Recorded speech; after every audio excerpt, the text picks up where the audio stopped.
నమస్తే, welcome to mirror TV. నేను పవన్. మనం రాష్ట్రంలో చూస్తున్నాం సర్పంచ్ పెండింగ్ బిల్లుల విషయంలో చాలా వరకు కాస్త గందరగోళం నెలకొంది. గత ప్రభుత్వం ఏదైతే పనులు చేసిన తర్వాత ఈ కాంగ్రెస్ పార్టీ మళ్ళీ ఇంకో ప్రభుత్వం వచ్చిన తర్వాత ఆ బిల్స్ అన్ని చాలా వరకు పెండింగ్స్లో ఉన్నాయి. ఆ సర్పంచులు కూడా ఒకవైపు చాలా పెద్ద ఎత్తున ఇబ్బంది పడుతున్నారు. మనం చాలా వరకు చూసాం. సచివాలయం ముట్టడి కావచ్చు, లేదంటే అసెంబ్లీ ముట్టడి అనే కార్యక్రమాలు తీసుకున్నారు. అక్కడక్కడ ధర్నాలు కూడా చేసింది చాలా వరకు. మనం ఏదైతే సంవత్సర కాలంగా సర్పంచులు లేని పాలన గ్రామ పంచాయతీలో ఏ విధంగా నడుస్తుంది, పూర్తి అధికార పాలన నడుస్తుంది.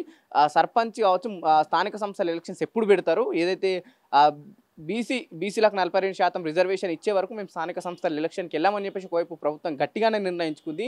అటు ఆ రిజర్వేషన్ వైపు ముందుకు సాగుతలేదు, ఇటు ఏదైతే స్థానిక సంస్థల ఎలక్షన్స్ వైపు కూడా ముందుకు సాగడం లేదు. మనం మాట్లాడే ప్రయత్నం చేద్దాం. మనతో పాటు రిటైర్డ్ డాక్టర్, మాజీ సర్పంచ్ జయంతి రెడ్డి గారు ఉన్నారు. మేడం, ఏ విధంగా చూస్తారు? గత సంవత్సర కాలంగా గ్రామ పంచాయతీలో సర్పంచ్లు అనేవారు లేరు కదా, ఏ విధంగా ఇబ్బందులు అవుతాయంటారు గ్రామాల్లో అంటే ఏం చెప్తారు? ఒకటి చెప్తాను. నేను కేసీఆర్ గారి పాలన లోపల సర్పంచ్గా చేశాను.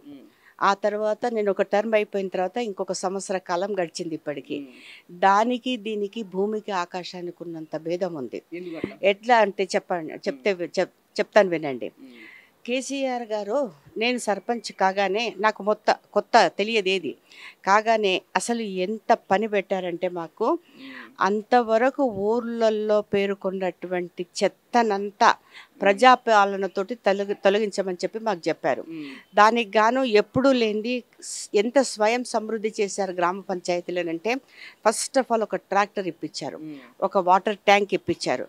ఆ ఒక్క ట్రాక్టరు ప్లస్ 30 రోజుల పల్లె ప్రగతి అనేటటువంటి దాంట్లో మేము దాదాపు 50-60 ట్రాక్టర్ల చెత్తను, అంటే కాంగ్రెస్ పాలనలో పేరుకున్న చెత్తనంతా మేము తీసేయాల్సి వచ్చింది పల్లె ప్రగతిలో. ఆ తర్వాత ప్రజలకు ఎంత మంచి అవగాహన కలిగించామంటే ఊరు శుభ్రంగా ఉంచుకోవాలి. అసలు నన్ను చూస్తేనే జనం భయపడేవాళ్ళు. అమ్మ మేడం వచ్చింది. అంతకుముందు ఏ అలవాటు ఉండేదంటే ఎక్కడ ఛాయ్ తాగితే అక్కడ ఇట్లా బారేసేవాళ్ళు. నేను పోయి ఇదంతా క్లీన్ చేయడం మొదలు పెట్టాక వాళ్ళకే వచ్చింది, ఆహా ఇది శుభ్రంగా ఉంచుకోవాలి, మన కొరకే కదా ఈమె చెప్తుంది. మొదట్లో కొంత వ్యతిరేకత, తిట్లు ఎదుర్కొన్నా కూడా తర్వాత ప్రజల్లో క్రమంగా మార్పు వచ్చింది. మార్పు వచ్చేసి ఆహా మా కొరకే ఈమె చెప్తుంది అనేటటువంటిది వచ్చాక శ్రద్ధగా వాళ్ళ ఇంటింటికి చెత్త డబ్బాలు ఇచ్చిన తర్వాత శ్రద్ధగా వాళ్ళే తెచ్చి ఇచ్చి పెద్ద డంపింగ్ యార్డ్ చేశాం. అంటే దాదాపు పల్లెల్లో బీఆర్ఎస్ ప్రభుత్వం ఉన్నప్పుడు పల్లె ప్రగతి పెద్ద ఎత్తున చేపట్టింది. చెట్లు నాటడం కావచ్చు, అక్కడున్న రోడ్డు ఇరువైపులు ఉన్న చెత్తను కావచ్చు, అక్కడున్న ఏదైతే ఉపాధి హామీ దాంట్లో కలిపేసి అక్కడ వాళ్ళు తీసేయడం జరిగింది కదా. ప్రస్తుతం ఆ ట్రాక్టర్కి డబ్బులు అందుటలేవు, డీజిల్ విషయంలో కావచ్చు, స్ట్రీట్ లైట్ల విషయంలో కావచ్చు అని చెప్పేసి పెద్ద ఎత్తున చర్చ కూడా వస్తుంది. అంటే ఒకవైపు గ్రామ సర్పంచులు లేక సంవత్సర కాలం అవుతుంది. వీటన్నిటికి ఇబ్బంది అవుతుందా గ్రామాల్లో అంటే ఏం చెప్తారు? 100% ఇబ్బంది అవుతుంది. నేను ఒక విషయం చెప్తాను. నేను సర్పంచ్ కాగానే పంచాయత్ సెక్రటరీని అడిగాను, ఏం ఫండ్స్ ఉంటాయి మనకు అని. అతను ఏం చెప్పాడు, ఒకటి సెంట్రల్ ఫండ్ ఉంటుంది మేడం, మనకు పర్ హెడ్ ఇంత వస్తుంది. స్టేట్ ఫండ్ ఏమో సంవత్సరానికి 70,000 వస్తుంది. ఇది కాక గ్రామ పన్నులో 20-30 వేలు వస్తాయి మేడం 2 గ్రామాలకు. అంటే మా దగ్గర ఒక స్పెషల్ ఫీచర్ ఏంటంటే 2 గ్రామాలు దగ్గరగా ఉన్నాయన్నమాట. వాటిని ఇదివరకు జంట గ్రామాలు అనేవారు. నిరంజన్ రెడ్డి గారి కాలంలో 2 జంట గ్రామాలను విడదీసి వాటిని మేము సెపరేట్ బల్జపల్లి గ్రామ పంచాయతీ, జంగమాయపల్లి గ్రామ పంచాయతీ అని మార్చుకున్నాము. నేను బల్జపల్లి గ్రామ పంచాయతీకి సర్పంచ్ను. 2 గ్రామాలకు కలిసి 70,000 వచ్చాయి మేడం అన్నాడు. కానీ మేము వచ్చాక కేసీఆర్ గారు ఆ పద్ధతిని అంతా మార్చేసి స్టేట్ ఫండ్, సెంట్రల్ ఫండ్ వేరు, స్టేట్ ఫండ్ ఎస్ఎఫ్సి అంటారు. ఎస్ఎఫ్సి సంవత్సరానికి 70 వచ్చేదాన్ని నెలకు 3 లక్షలు చేశారు ఆయన. అంటే సెంట్రల్ ఫండ్ 3 లక్షలు వస్తే స్టేట్ ఫండ్ కూడా 3 లక్షలు, అంటే నెలకు దాదాపు 6-7 లక్షల మధ్య మా గ్రామ పంచాయతీ ఫండ్ వచ్చేది. ఇప్పుడు సెంట్రల్ ఫండ్కు చాలా రెస్ట్రిక్షన్స్ ఉంటాయి మేము ఖర్చు పెట్టాలంటే. స్టేట్ ఫండ్లో డెవలప్మెంటల్ యాక్టివిటీస్ చాలా చేపట్టవచ్చు. అట్లా చాలా డెవలప్మెంటల్ యాక్టివిటీస్ మేము చేపట్టగలిగినాం. గ్రామ పంచాయతీలో నేను మొట్టమొదట అండర్ గ్రౌండ్ డ్రైనేజ్ నేను తీసుకొచ్చిన గ్రామంలో, లేకపోతే ఓపెన్ మోరీలు అంతకు ముందు ఉన్నటువంటి ప్రభుత్వాలు ఏం చేశాయంటే, అంటే కాంగ్రెస్ ప్రభుత్వంలో ఉన్నటువంటి వాళ్ళు మోరీలను వేయడము, అల్లే మోరీలను తీయడం, ఓపెన్ మోరీలు ఇంత పెద్ద ఇండ్ల ముందు కట్టేస్తే ఆ ఇండ్ల ముందు దోమలు, పాములు, కప్పలు, దుర్వాసన ఇండ్ల ముందే ఉండేవి. కాబట్టి వాళ్ళంతా కూడా పిల్లలకు కావలి కాసినట్లు ఉండేది, పోయి పిల్లలు ఎక్కడ దాంట్లో పడతారు అన్నట్లు. ఎప్పుడైతే నేను అండర్ గ్రౌండ్ డ్రైనేజ్ చేశాను చేశాను 100% సక్సెస్ అయింది. ఇంకోటి ఏంటంటే వాళ్ళు వచ్చి అమ్మ ఎంత మంచి పని చేసినావమ్మా, పిల్లలకు కావాలి గాయలేకసి వస్తుంటే మాకు దోమలు వాసన పోయింది, ఇప్పుడు పిల్లలు కూడా మంచిగా ఆడుకుంటున్నారు అనేటటువంటి ఒక స్థితిని గ్రామంలో దేగలిగిన నేనున్నంత వరకు నా మేరకు నేను దాదాపు ఒక 60% అండర్ గ్రౌండ్ డ్రైనేజ్ తెచ్చిన. అప్పుడు నేను తెచ్చిన దానికి ఇప్పుడు వీళ్ళు ఏమంటున్నారంటే ఈ మెమోరియల్ కట్టి ఏందో పెద్ద డెవలప్ చేసిన అని చెప్పి వంకర మాటలు మాట్లాడుతున్నారు. ప్రధానంగా బీఆర్ఎస్ ప్రభుత్వం ఉన్నప్పుడు గ్రామ పంచాయతీ వ్యవస్థ చాలా వరకు మెరుగుపడింది. ప్రస్తుతం ఉన్న కాంగ్రెస్ ప్రభుత్వం ఏమంటుందంటే లేదు, గత బీఆర్ఎస్ ప్రభుత్వం ఏదైతే పెండింగ్ బిల్స్ ఉన్నాయో వాళ్ళు పూర్తిగా పల్లెటూరులను నాశనం చేసేయలేదు, మేము కాస్త డెవలప్ చేయడానికి కాస్త టైం పడుతుంది అంటారు. నిజంగానే గ్రామ వ్యవస్థ బీఆర్ఎస్ హయాంలో పూర్తిగా కనుమరుగైపోయింది అనుకోవచ్చా? నేను ఒక విషయం చెప్తాను. నేను ఇంతకు ముందే చెప్పాను, 50 ట్రాక్టర్ల చెత్తను ఊరు నుంచి బయట వేశాను. తర్వాత పాత బావులు పుడిచాము, మొలిచిన తుమ్మలు తీసేసాము. ఇవాళ ఒక దగ్గర మేము మొలిచిన తుమ్మలు తీసేస్తే దానికి సంబంధించిన వాళ్ళు దాని నుంచి చాలా బెనిఫిట్ పొందారు. ఈ రకంగా ఊరంతా ఎంత శుభ్రమైందంటే ఈరోజు కాంట్రాస్ట్గా ఈరోజు ఏం జరుగుతుందని చూస్తే ఈ మొత్తం మున్సిపాలిటీ వ్యవస్థను దేనికి వాడుతున్నారో ఎక్కడ వాడుతున్నారో తెలియదు. రోడ్లు ఉడవడం లేదు. మళ్ళీ ఎప్పటిలా ఈ సంవత్సర కాలంగా సరిగ్గా రోడ్లు ఉడవడం లేదు, వారానికి ఒకసారి ఎప్పుడో ఒకసారి. తర్వాత ఎక్కడ పడ్డ కాఫీ కప్పులు మళ్ళీ రోడ్ల నిండా అట్లాగే పడుతున్నాయి. ఇది వరకు లేని వ్యవస్థ మళ్ళీ వచ్చేసింది. అంటే కాంగ్రెస్ గవర్నమెంట్లో ఏది ఉందో మళ్ళీ తిరిగి మళ్ళీ జనంలోకి వచ్చేస్తుందని చెప్పి నేను ఖచ్చితంగా చెప్పగలను. జనరల్గా పెద్దలు చెప్తూ ఉంటారు పల్లెటూళ్ళే పట్టణాలకు పట్టుకుమ్మాలన్నప్పుడు. గతంలో 10 సంవత్సరాల కాలంలో గ్రామ పంచాయతీ వ్యవస్థను పూర్తి స్థాయిలో గత ప్రభుత్వం గుర్తించింది, ఎంతో కొంత డెవలప్ చేసింది, స్టేట్ ఫండ్ ఇచ్చినప్పుడు. ప్రస్తుతం కాంగ్రెస్ ప్రభుత్వం ఆ విధానాన్ని ఎందుకు కొనసాగిస్తలేదంటే ఏం చెప్తారు? ఇంకొక విషయం కూడా మీకు చెప్పాలి దీనికంటే ముందు. ఎప్పుడైతే సాగునీరు వచ్చిందో, సాగునీరు వచ్చినప్పుడు పల్లెల్లో రివర్స్ మైగ్రేషన్ మొదలైంది. రివర్స్ మైగ్రేషన్ అంటే అంతవరకు బ్రతుకు తెరువు కొరకు పట్టణాలకు పోయినటువంటి జనం అంతా కూడా పల్లెల్లోకి వచ్చేసారు. నేను వచ్చిన సంవత్సరం లోపలనే ఊరు నిండిపోయిందండి. అంతవరకు ఊరు పాడుపడ్డట్లుండేది. నేను చేసేసి నా కాలంలోనే దాదాపు 50-60 కొత్త ఇళ్ళు కట్టుకోవడానికి నేను పర్మిషన్ ఇచ్చిన. అంటే జనం రావడము, ఒక సంపద సృష్టింపబడ్డది ఆ కాలంలో. అంటే రాగానే మొత్తం ఉన్న తుమ్మలన్నీ కొట్టేసి అన్నీ కూడా వరి చేలగా మార్చేసి నీట్నెస్, పచ్చదనం, అన్నింటికంటే హరితహారం నుంచి చెట్లు, తర్వాత సాగు చేయడం వల్ల, భూమిని సాగు చేయడం వల్ల ఎట్లా అంటే కొబ్బరి చెట్లు లేని కోనసీమలా తయారైంది మా ప్రాంతం. మొత్తం పచ్చగా లేబర్ కూలీలకు కూళ్ళు దొరుకుతున్నాయి, చిన్న సన్నకారు రైతులకు వ్యవసాయానికి నీళ్లు అందుబాటులో వచ్చాయి. రైతు బంధు ఏదైతే ఉందో అది వాళ్లకు పెద్ద ఆసరగా ఉండేది. ఇప్పుడు ఇవేవీ లేవు.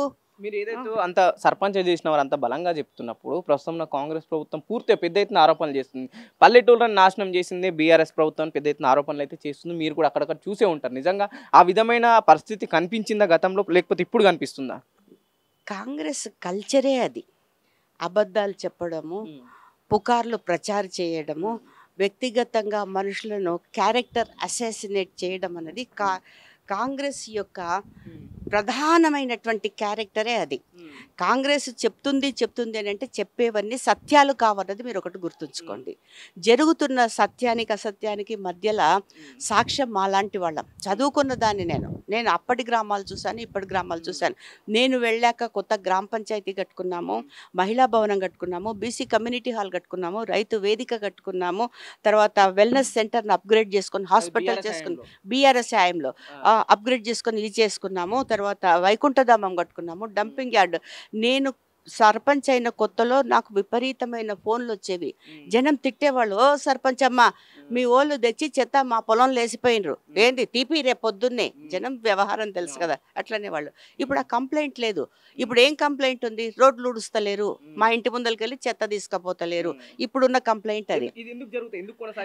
ఎవరున్నారండి చూసుకోవడానికి? పంచాయతీ సెక్రటరీ ఒక్కడున్నాడు. వినండి, అధికారుల పాలన ఎట్లా నడుస్తుందో నేను ఒక చిన్న ఎగ్జాంపుల్ మా ఊరు విషయంలో చెప్తాను.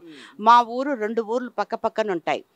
ఆ ఊరు ఏదైతే ఉందో దాని డామినేషన్ కొంచెం ఎక్కువగా ఉండి మా ఊరి వాసులను బాగా సతాయించారు. మాదేమో దాదాపు 300 సంవత్సరాల చరిత్ర కలిగినటువంటి ఊరు. వాళ్ళు ఎక్కడో ఉండి తావులు మార్చుకుంటూ మా ఊరు పక్కన వచ్చి సెటిల్ అయ్యారు.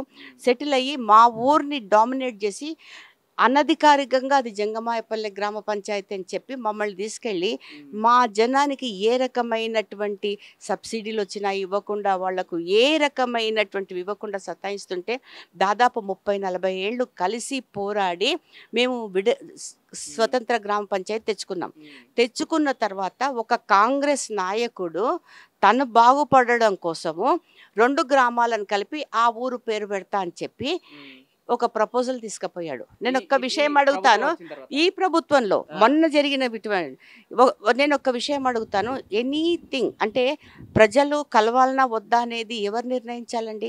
గ్రామంలో ఉన్న ప్రజలు నిర్ణయించాలి కదా. కానీ ఇక్కడ ప్రజలు నిర్ణయించలేదు, అధికారులు నిర్ణయించారు.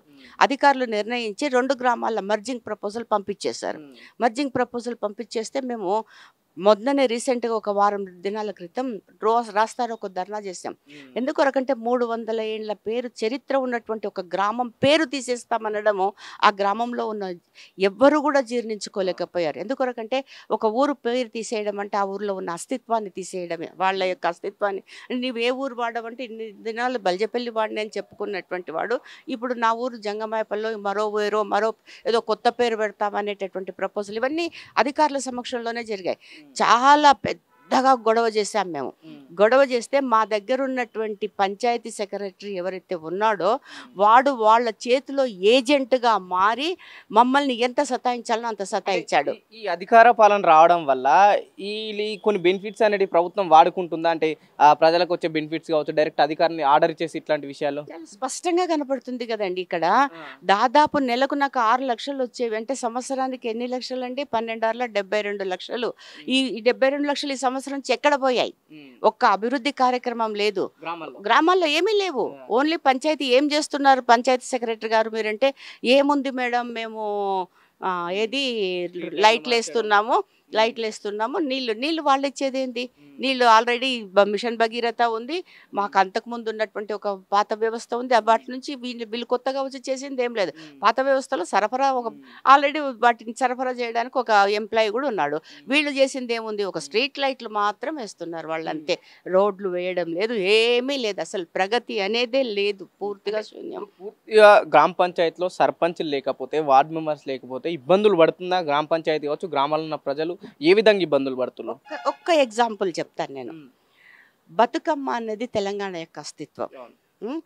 చాలా బాగా జనం ఆడుకుంటున్నారు. ఇప్పుడు ఊర్లలో కూడా ప్రతిసారి బతుకమ్మ ఆడుకుంటున్నారు. ఈసారి బతుకమ్మ ఆడుకోవాలి.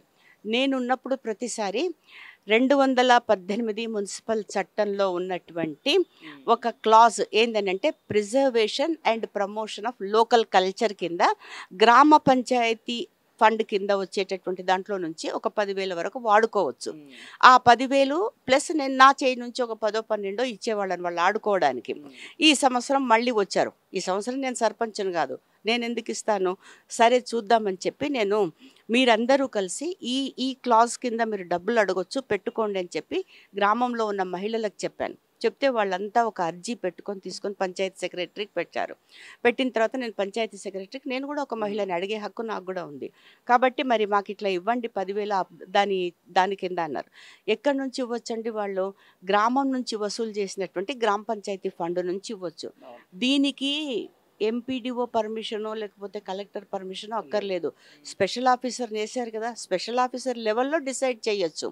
కానీ తమాష ఏంటంటే పంచాయతీ సెక్రటరీ నిర్ణయం తీసుకోలేదు, ఎంపీడీఓ నిర్ణయం తీసుకోలేదు, ఎంపీఓ నిర్ణయం తీసుకోలేదు. సరి కదా, మేము కలెక్టర్ గారిని అడిగి తెలుసుకోవాలండి అంటే కలెక్టర్ గారిని అడిగేంత పెద్ద విషయం కాదమ్మా, మీరు వెళ్ళి అడిగినా మిమ్మల్ని విసుక్కుంటారు, అంతంత చిన్న నిర్ణయాలకు మా వరకు ఎందుకు వచ్చారని చెప్పారు అన్న కూడా వాళ్ళు ఇవ్వలేదు. ఆ డబ్బులు మహిళలకు చెందలేదు.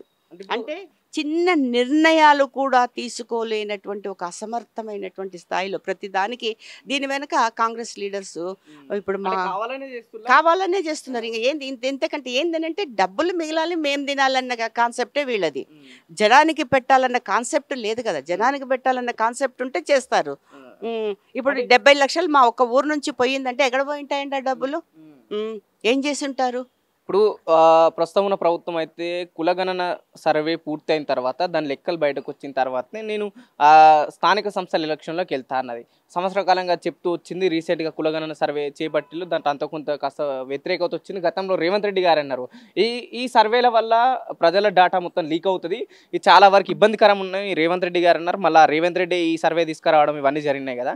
ఈ కులగణన జరిగి ఈ లెక్కలను బయటకు వచ్చే వరకు గ్రామ వ్యవస్థ ఇలానే ఉంటుందా, ఉంటే ఎట్టుంటుంది పరిస్థితి? ఒక్క విషయం నేను చెప్తాను.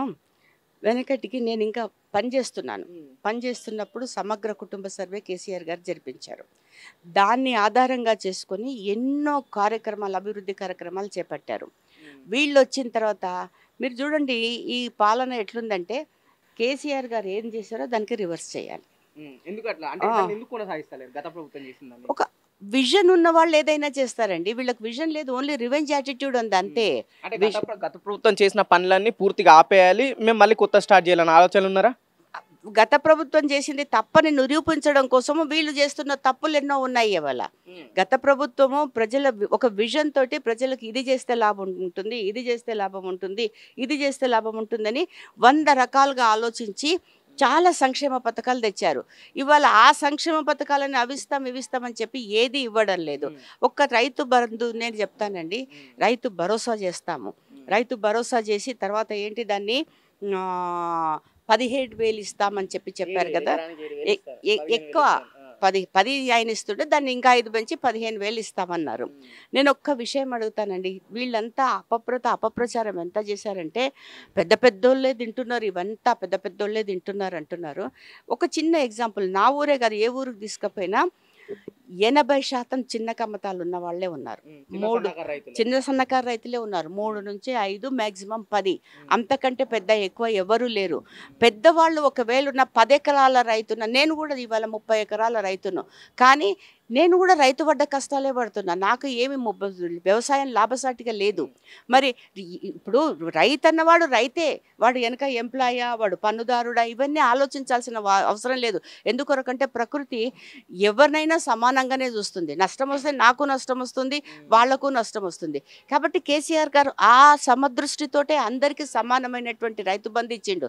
ఈరోజు దాన్ని ఒక పెద్ద ప్రచారంగా తీసుకుపోయి అదేదో అనవసరంగా దుర్వినియోగం అవుతుంది అని చెప్పి రైతు వ్యవస్థనే నాశనం చేసినటువంటి వాళ్ళు వీళ్ళు.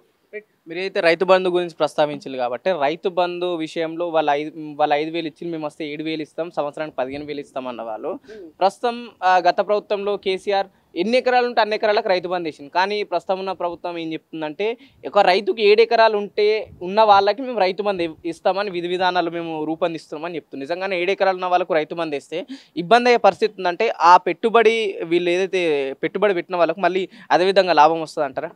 మీరు ఒక్కటి చూడండి, గమనించండి, వీళ్ళు ఏది చెప్పినా ఎక్కడ జరుగుతుందండి? రైతు బంధు ఇస్తామన్నారు, ఇవ్వలేదు. తర్వాత ఏది జరగట్లేదు. వాళ్ళు ఊరికే చేసిన దాన్ని అది చేసిండు, మేము దాన్ని వ్యతిరేకం చేస్తామన్న ధోరణే తప్ప ఇక్కడ వాళ్ళు ఏమీ చేయట్లేదు. అంటే మీరు పూర్తిగా ఎక్కువ శాతం అయితే గ్రామాల్లో తిరిగారు. 6 గ్యారెంట్ల విషయంలో ఏం చెప్తారు? 6 గ్యారెంట్ల విషయంలో ప్రజలు సంతోషంగా ఉన్నారా? 6 గ్యారెంట్లు అందిన ప్రజల కంటే ఏం చెప్తారు? తప్పు చేసినామంటున్నారు.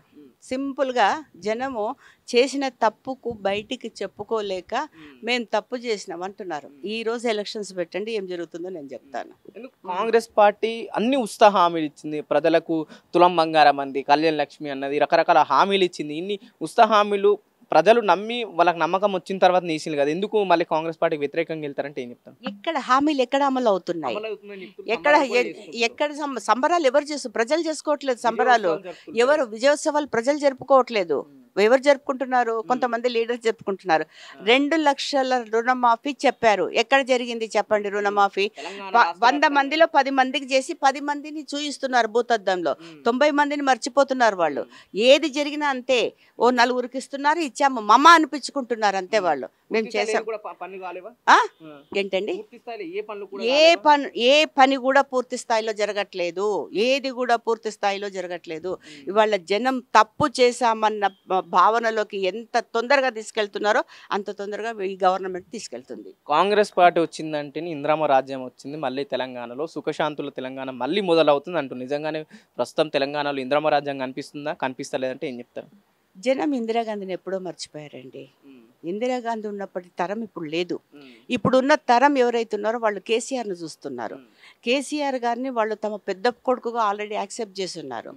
సరే రేవంత్ రెడ్డి వచ్చి అట్లా కాదు నేను ఇట్లా ఇట్లా అంటే భ్రమపడ్డారు జనం. భ్రమపడ్డ జనానికి ఈరోజు 4,000 పెన్షన్ ఏదండి?